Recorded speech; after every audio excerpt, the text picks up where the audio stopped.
cutting dovetails using a table saw. The idea for this came first, for me, from Mark Duginski and his marvelous little book, Mastering Woodworking Machines. It's a fine woodworking publication. You can do dovetails in any one of many different ways, one of which is to buy an expensive jig. Some of us don't want to buy that expensive jig, but I did it. And I want to mention, it's good to learn from your own experience. You make a mistake and you learn from it. It's even better if you learn from someone else's mistake.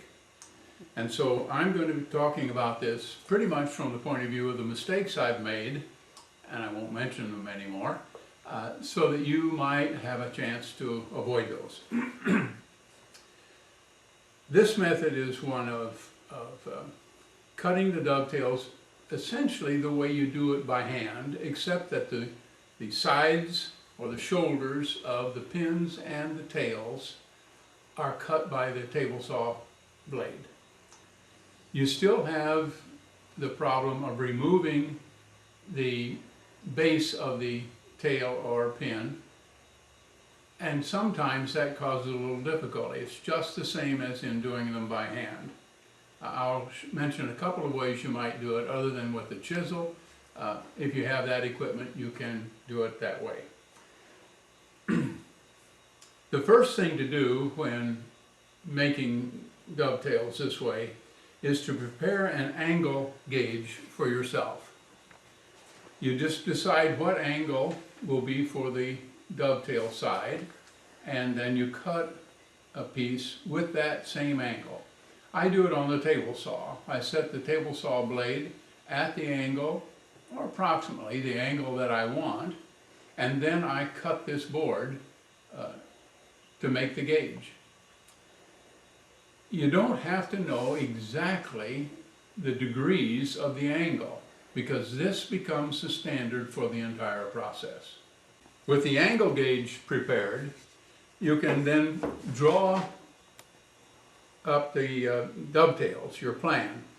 I like to do the drawing in two parts. One, I like to draw twice as large as the piece is going to be, and then draw one 1-to-1 scale. So you use that angle gauge, and that's the angle for each of your dovetail cuts. What we want to do is to have a pin and a dovetail and go all the way across with a half pin on each side. Now the thing there is, it would look like this. These would be the pins. These are the tails with a half tail on each end. And in this method, the whole design must be symmetric about a center point. And you can see that. A half pin and two tails on one side, and a half tail and two pins on the other side. So we want to draw that so that we have that designated. And then the part that is colored here, or shaded here, are the pins. And the pins look like this. And the pins just fit in there. And so that's the whole idea of the dovetail. And for those of you who've done it some other method, you know that already. But you want to keep that clearly in mind as we go through this process. I recommend that for this process, you practice using MDF. And the reason for that is, it's not very strong. And if you make a mistake and you try to force it, you know you've made a bad mistake if you break it. I like that. Other thing is, it's cheap and it's very stable.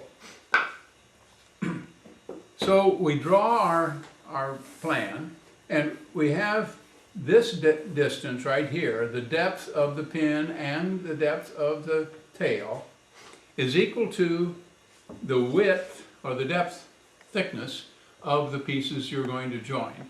It is not necessary in this or in any other method of dovetailing to have the same thickness for both sides, for the tail piece and the pin piece.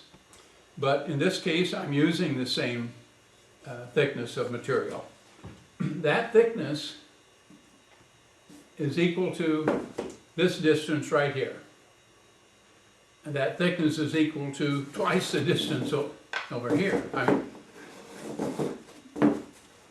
two of those, because I made this twice as large. I make those marks on my wood with a little gauge, and I set the gauge exactly to the thickness of the material, and then I can make a mark all the way across. You may or may not be able to see that. I make a mark all the way across, right at that thickness. And I do that on both pieces on both sides. The next thing we're going to do is set up a miter gauge with an auxiliary fence and set it at 90 degrees. I just do that with the table saw, and I get that set so it's at 90 degrees to the blade. We need to have the blade set at the angle that we determined when we set our angle gauge. And so I'll run that up.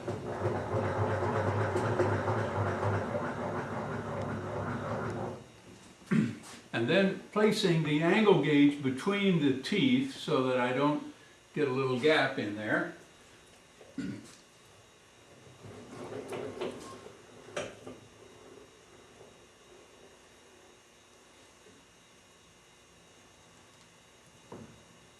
I set the blade at that angle, and then I tighten that down. Now I want to set the blade at the height that I want for cutting my dovetails and pins. I use the material that I'm going to be using for the dovetails to set that height, because that really becomes a gauge.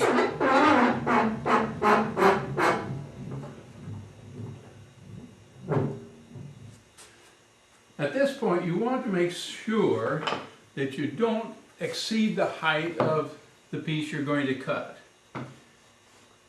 In fact, it's a good idea to leave the blade just a little bit below that surface. I'm right at the surface now. I'm going to lower it just a little, maybe a 64th or 128th of an inch, which I can't measure. But at least I'm not cutting into the part that I want to save.